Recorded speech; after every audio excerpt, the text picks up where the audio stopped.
So one advice that instantly came to my mind when you asked that question was, do not let people tell you that you can't do it. Mm, If you believe that you can't do it, you will not be able to do it. So don't put that thoughts into your brain just because someone else mhm. is coming and telling you that, hey, this idea will not work out. I mean, do not let anyone else dictate your dream the way they want it to be. Dream as big as you want and then go for it. It's okay if you fail in the journey. You'll learn something, you will navigate a different path, but do not let others' word get into your head and then make decision based on what exactly they're looking for. This is Leadership Sound Bites. Real leaders, real moments, real growth. Welcome to this week's episode of Leadership Soundbites. My very special guest, who I was introduced to by, I think, Sabrina Johnson. I think Sabrina connected us, right? Yes, Suhana Siddika. Did I say that right? Okay, good. yes. Um, Super cool. You and I chatted, I think earlier this week, just to get to know. And I was just super impressed with you and what you're doing and where you're in Dubai, located there originally from India, and just the work that you're doing. So you're a personal branding specialist. And we're celebrating something extra. You're recently named one of the top 15 voices on LinkedIn by Fabricon. Congratulations. That's super freaking cool. And I think what struck me when you and I chatted in the space that we're in, and my daughter also does social media and website development, digital marketing, is this responsibility or opportunity that we have in these spaces to represent ourselves, and to stand out. And I know you and your team do a lot of branding and marketing and stuff, but I was really impressed by your individual story as well. So I'm excited to have this conversation today. And I know that you have a quote for us, and you're going to do this summarized version of your quote. So I'd love for you to share it Mhm. and start chatting. Yeah, sure. So thank you so much for such a nice introduction. And I was equally looking forward to this call. So I'll start the quote, and that is something that I truly live by. I started following this from the age of 19, and that kind of struck me like I need to do something that I'm really passionate about. And the quote is, if you're not fully utilizing your potential, it's self-betrayal. So you're betraying yourself and you're not sticking to and then not doing what you're capable of. And that was so powerful that stick with me through my entire journey. And it has also kind of helped me where I am today. So it's very powerful, to say the least. So it's interesting when I think about that because I agree. And what I commented on earlier is it's like, don't leave anything on the table. Don't, because it's not like, and there was a movie that I watched at some point. It was like, it was probably a Hallmark movie, knowing me. But it was around people wanted a do-over, right? It's like, you know what, that didn't play out, or I didn't do everything I was supposed to do, so I want a do-over. There are no do-overs. And so, to your Exactly. point, at the age of 19, where you were like, this quote stood out for me. And the feeling that I had is it propelled you to do something different. So what was that? What did you do? Because you went from India to Dubai, which I mean that's a pretty freaking big move, right? And Exactly. now you're working and doing what you're doing. So share more about that because I'm super curious. So that idea stuck with me when I was in college. Like I recently went to college and I was doing my bachelor's there. And then somehow, so I used to read a lot of books and I still read a lot of books. Like I have books around me if I could show you around. So I was reading this particular book and then it was an excerpt, the book that I was reading it. It was an Indian author, and then in the story, he continues to put that in like, if you're not utilizing your potential, you're just, it's self betrayal. And I was like, okay, so that's truly powerful. And that's when I started to look for ways where I could be of much help because people who are from South Asia would understand that we have certain set traditional profiles that our parents want us to go. It could be a doctor, be an engineer, or you could be a professor. So those are like the three things that the society looks up to.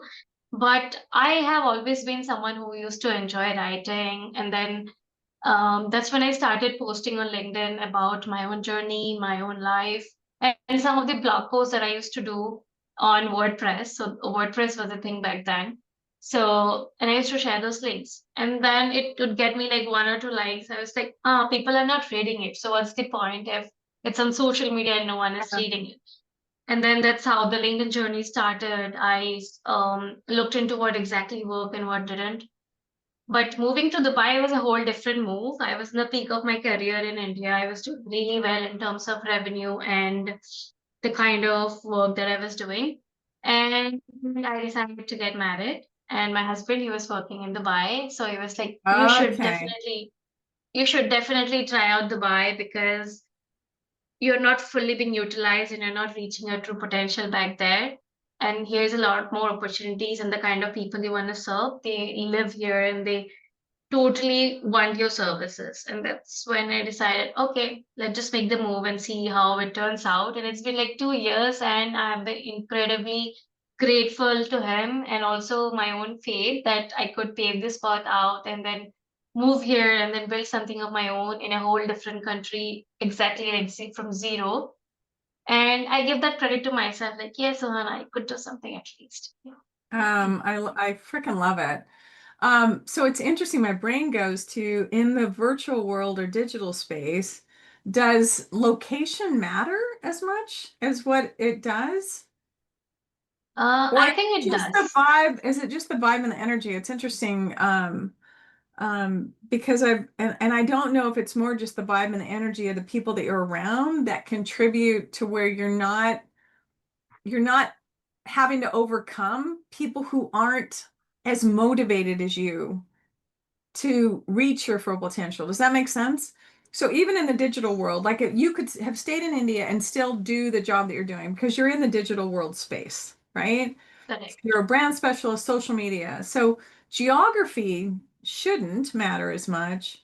But yet, if you're around people that are holding you back or Mm-hmm. aren't as motivated as you are, that's Mm-hmm. going to have an impact, right? Proximity is power. So if you're going to be around, if you want to be able to move and shake and level yourself up, we need to surround ourselves with people that are doing exactly that, that challenge us.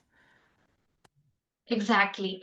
So the two things that I've noticed after moving to Dubai is one is networking. So there's no limit in Dubai when you're staying here. Like you could be just walking beside the road and you will see someone going in a Mercedes and then so I think when you see so many people killing it in their life, it kind of motivates you to do better.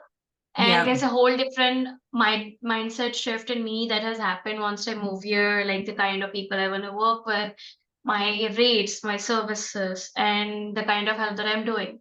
Having said that, I think to some extent, geography also contributes to it because I come from Assam in India, and then there are not much networking opportunities. Of course, in cities like Mumbai, Delhi, and all the metropolitan cities, it is very common there, but I haven't experienced that much. So, what I would say is when you're networking with a lot of people, like last week, I have been to a networking event and then I connected with so many nice people, and then few of them became my clients. So, it does open you up to a lot more opportunities Okay. that I gotcha. happens through uh, social media or by virtual world.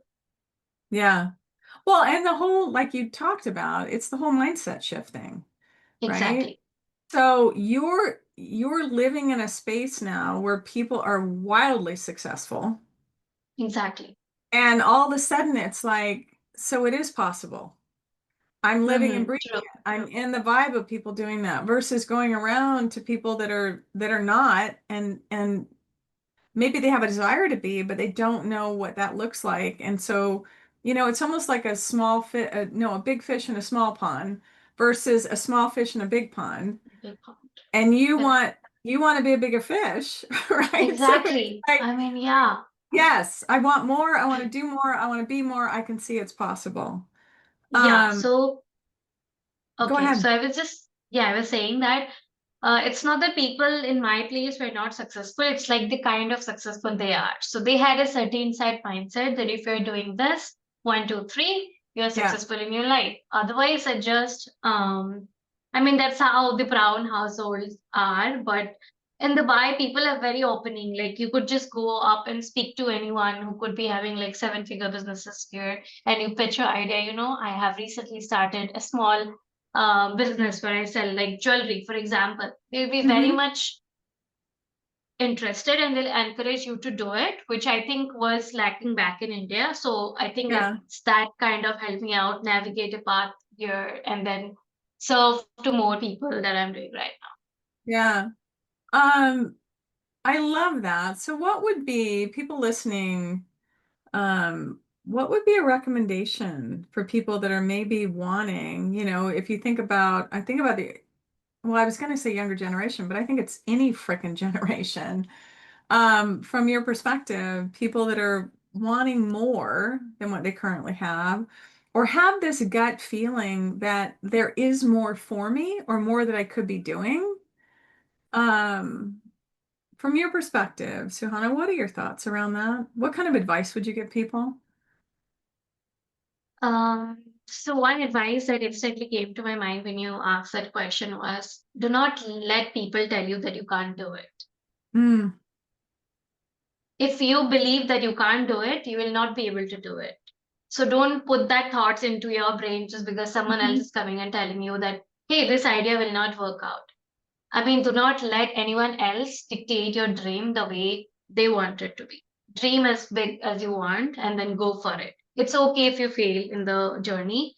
You will learn something, you will navigate a different path, but do not let others' word get into your head and then make decision based on what exactly they're looking for. mhm.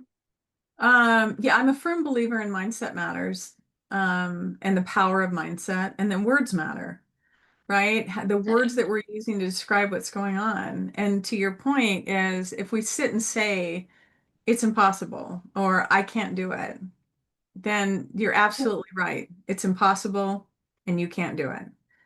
And that Exactly. shift of it is possible, and then asking myself, how can I do it? How can it be done? We actually trigger our brain to start looking for solutions and answers and pathways to that thing.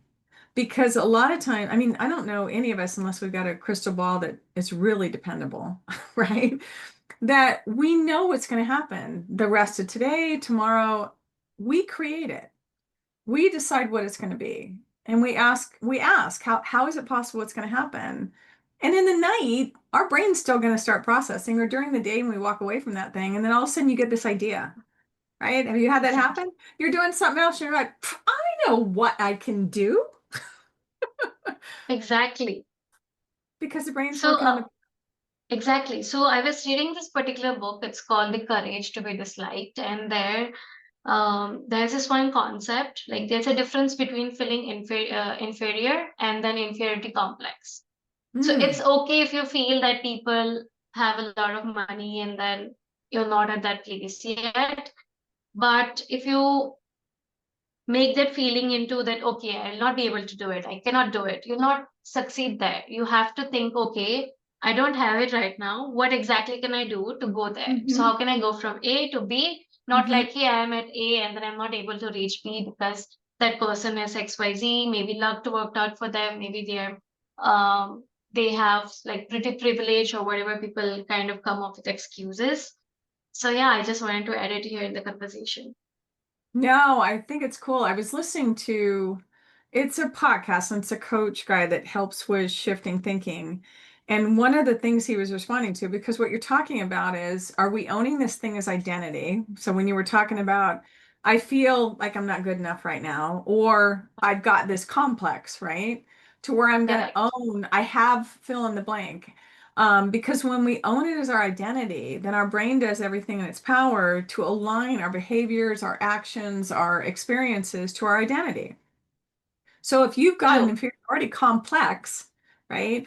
Or you're overwhelmed, I'm overwhelmed, or I'm stressed, or I'm fill in the blank, I have these things, you're not going to dig out of that until you start shifting how you're describing it and feeling it and owning it.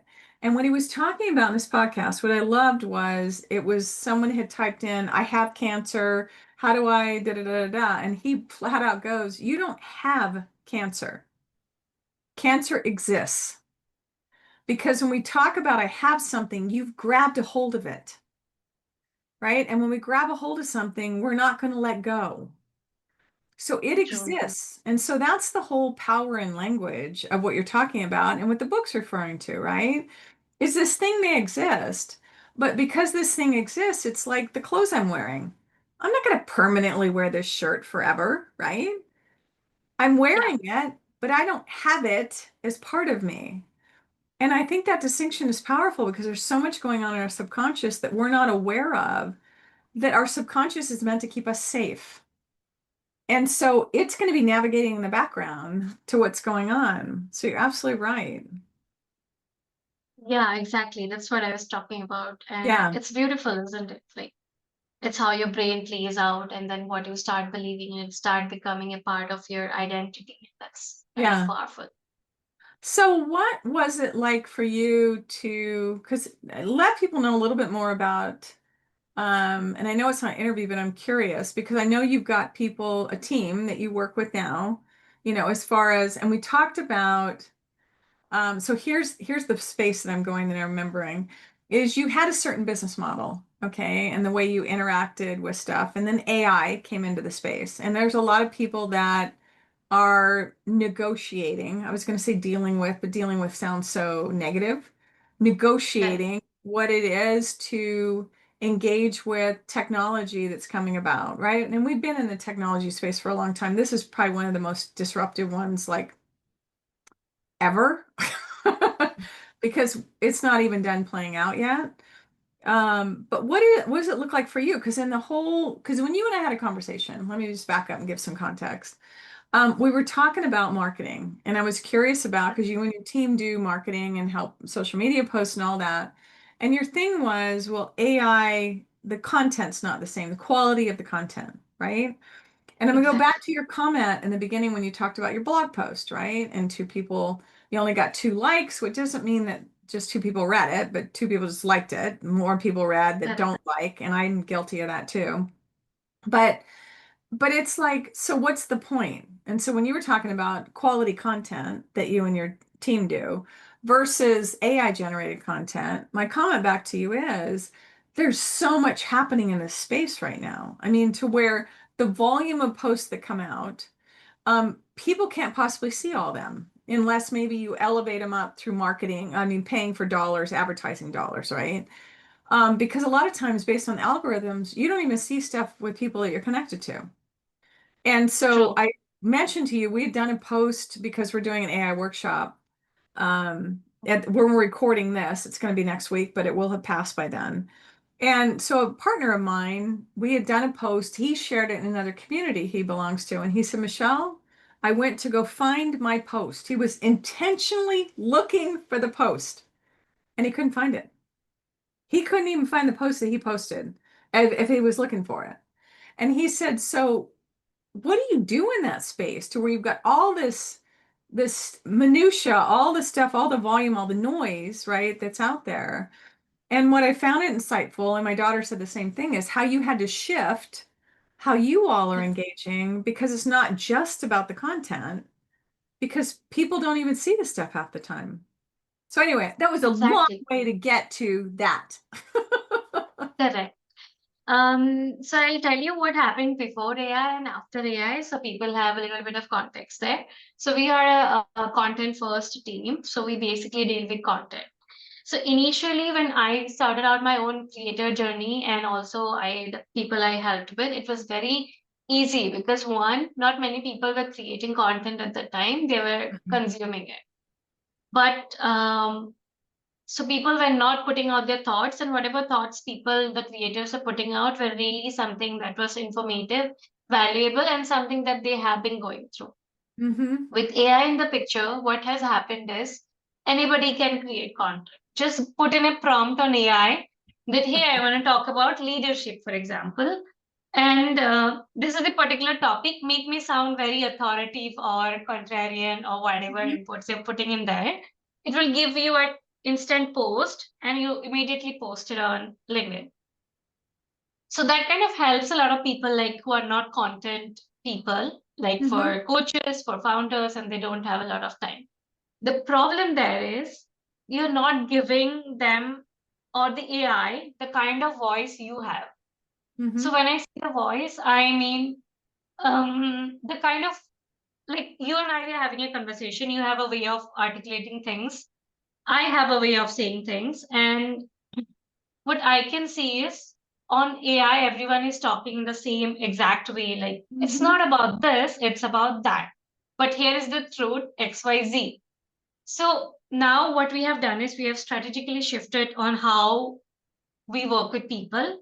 So now we have a very detailed questionnaire, and anyone who kind of comes to works with us, they go through that questionnaire, put in the details, and then we build a content based on how they are. So one that makes Mhm. you stand out. So now Mhm. standing out has been become easier because there's a lot of AI trash, as I would like to call it. Everyone putting out content with the emojis here and there.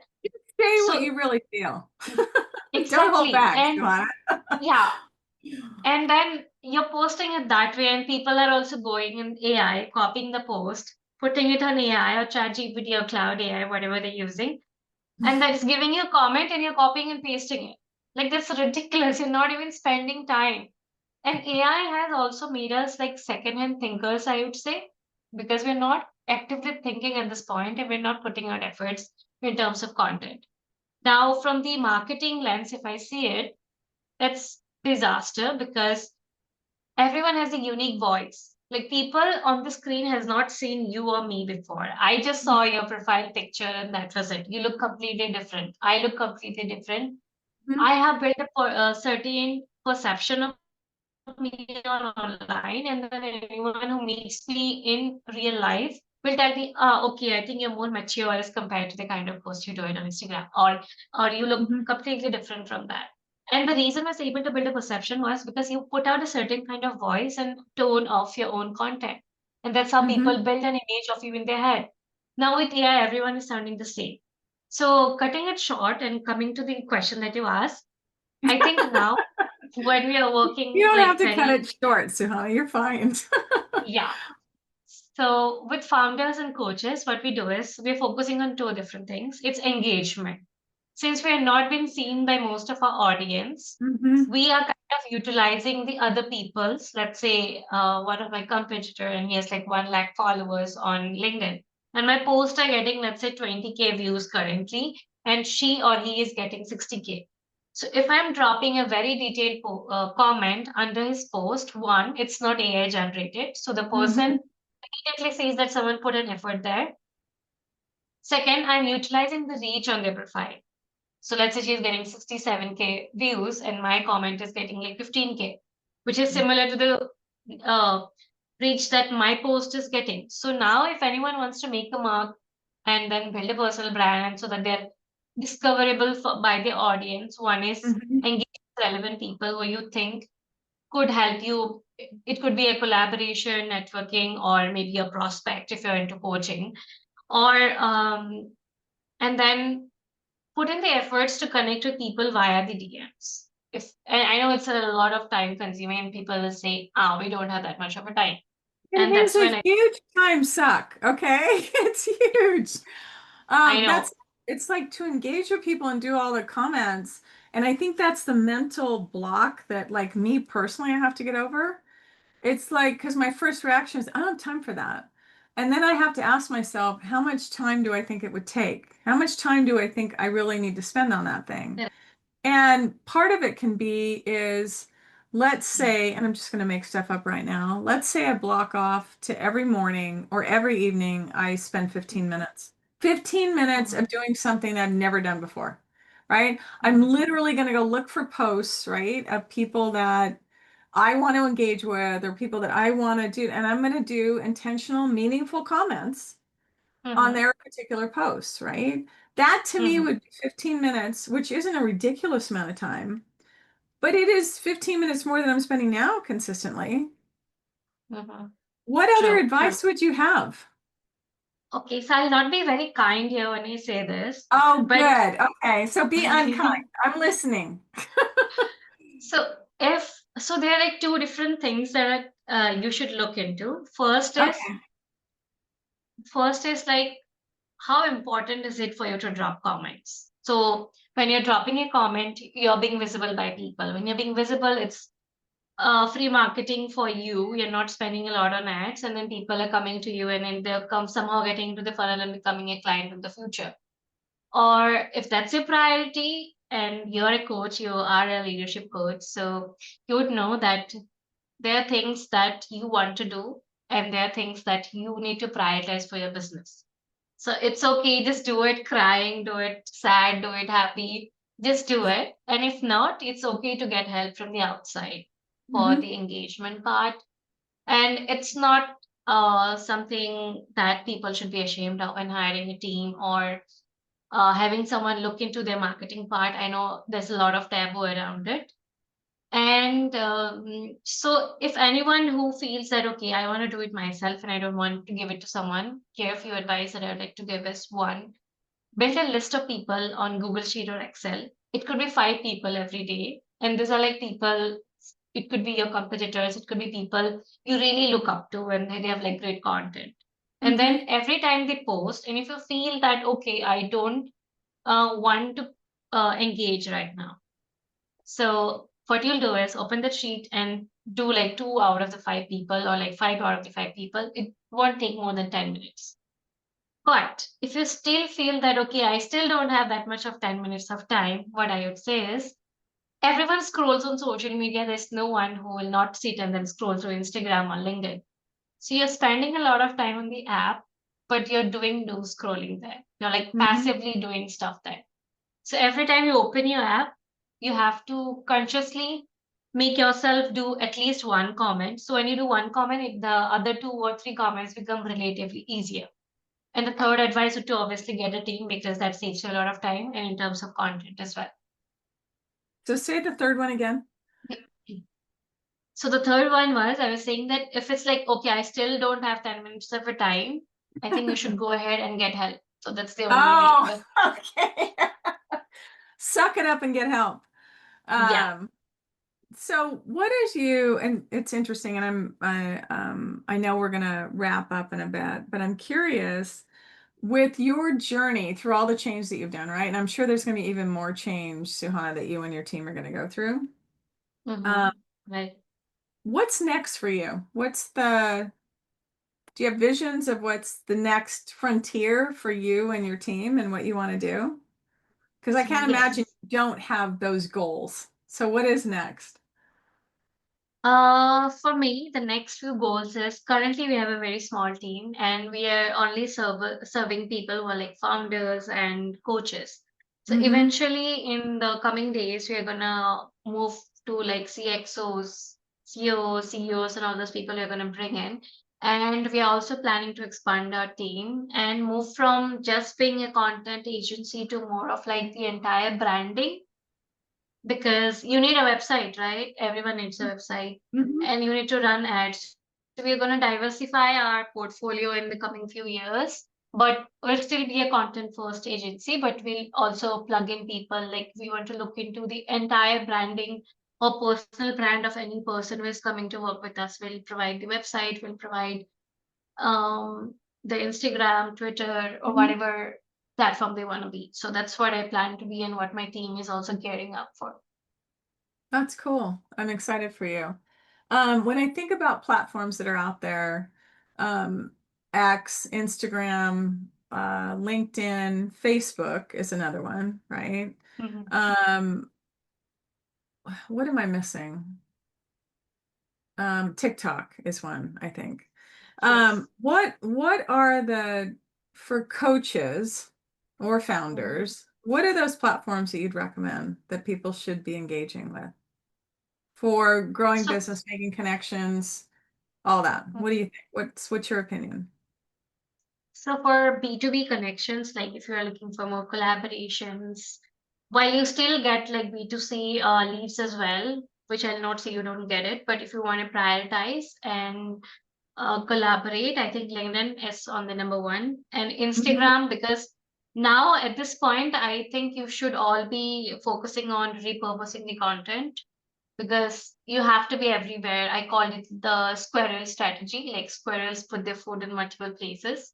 So as coach, I think you should be a coach or anyone who is looking to grow. So you can create a video, you can post it on LinkedIn, and then you can also post it on Instagram and TikTok. I would not recommend X for now because that is something you can obviously come to it later. So the top platforms that I want to say is LinkedIn, Instagram, and TikTok. Facebook groups are a great place to hang out right now. So yeah. Okay, cool. Yeah, I usually end up posting Facebook and Instagram together because Meta It's the owns same it. thing, correct? Yeah, and so it's just convenient. Yeah, and then LinkedIn, but don't have a presence on TikTok. Never Mhm. had. Do you think it's important? Are you active on Instagram right now? I'm on Instagram. Yeah. Do you create videos there or just majorly text-based post? Say that again. So do you post reels there or do you have like text-based post? What I mean is you're putting out a carousel or an image and that's it. Yeah, I'll post, well, it's the podcast, so I'll share the podcast and then reels, and then I usually do quotes, so that's about it. Yeah. I'm not Yeah. engaging. So the stuff that I'm not doing is what you're talking about, which, get stuff seen and all that stuff. And I've heard the same thing from my daughter. So I will openly admit, and I'm sure there's plenty of other coaches in that space, that it's like, what does that look like to be able to step into that? And you're absolutely right. It's like, get the list of the 5 people that you look up to or you want to engage with and be disciplined with it for a while. And I think, to your point, when we do that and realize the effort that it takes to do that, I think we will have a greater appreciation for people like you who do it, because it's a lot of freaking work. Exactly. Because you've discovered, those platforms don't respond favorably to automations within those engagement things. So you have to have real humans that are doing the engagement. So it's going to be interesting to see how all this stuff plays out. Where in the AI space, someone was talking recently that AI was doing stuff for them, and so the thing in the website when you're like registering for something or signing up, and it says, "Hi, I'm a human, I'm not a robot." The AI went and checked the thing that I'm not a robot, and it went through. So it's like, okay. So it's going to be interesting to see how this stuff plays out. And so it should be fun. I appreciate the time with you and your journey and what you shared and tips and tricks on stuff too. I'm excited for you. I imagine that not imagine, I fully believe that whatever you put out there that you're going to do, you're going to do. Yeah, I So know. question for you as we wrap up, what are 1 or 2 things that you would love people to walk away with around the stuff that we've chatted about? Okay. One is engage with your content. Like engagement is important. Get help, but get it done. Second thing is when you're starting content creation, it's very common for people to say, what you're doing, you're not gonna make it. Like who creates content? Or you're very cringe on particular XYZ platform. Don't let people get to you. I started doing it. My friends told me that, let's go for a party. I'm like, no, I just have to post it on my client's profile and then I'll come with you. So it's okay. You have to do it anyway. Just do it anyway because do whatever you want to do it. It has to be that simple for you. And number three is so AI is gonna stay. So it's the reality. It has like a lot of things that it could help us with. But again, there are a few things that AI cannot replace, like how you create your content. Like it's okay, you can take help of the AI. We do as well when needed. But you also have to make sure that you're not losing yourself in the process. So the moment you Mm-hmm. lose yourself in the process of creating content, that's when everyone sounds the same. So put in an effort, prompt it up. AI is great at prompts. So if you learn prompting, if you have like no time to sit Mm-hmm. down and write, learn to give great prompts and then create content. But don't sound like everyone else on the internet. It's not going to help anyone. Mm-mm. Yeah, no, I agree.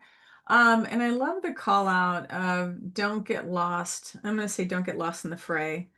And there are ways that you can keep your voice. What I appreciate in engaging with AI is that I'm one of those people that when I'm looking at a blank sheet, I got nothing. I got nothing. I can talk, but as soon as I start writing or typing, that's when everything stops flowing. It just stops. So for me, it's the Mhm. ability to talk through stuff. And so for me, with creating content, I will talk to AI. And then that's going to be my starting point so that, it's just easier. So the thing is, use it as a tool, right? But don't Correct. use it as the final end all beat all. And I mean, I think that's it. But use it as a tool, because for me, the barrier before was I would just dry up as soon as I started writing. You're a journaler, obviously, and you write stuff down. We're all different. And so I would say play with it. And to your point, get out there and do it. And don't worry about opinions of others, because that's the stuff that would stop me before. What are people going to think? Are they going to take it the wrong way? I'm like, and then I finally had to get over myself and go, you know what? If they're going to take it the wrong way, they're not my people. Exactly. Just don't care about them. Yeah, they're not my people. So, thank you for your time. I look forward to following your journey. I know we're connected on LinkedIn. And so, on behalf of Suhana and me, please like, share, subscribe. This has been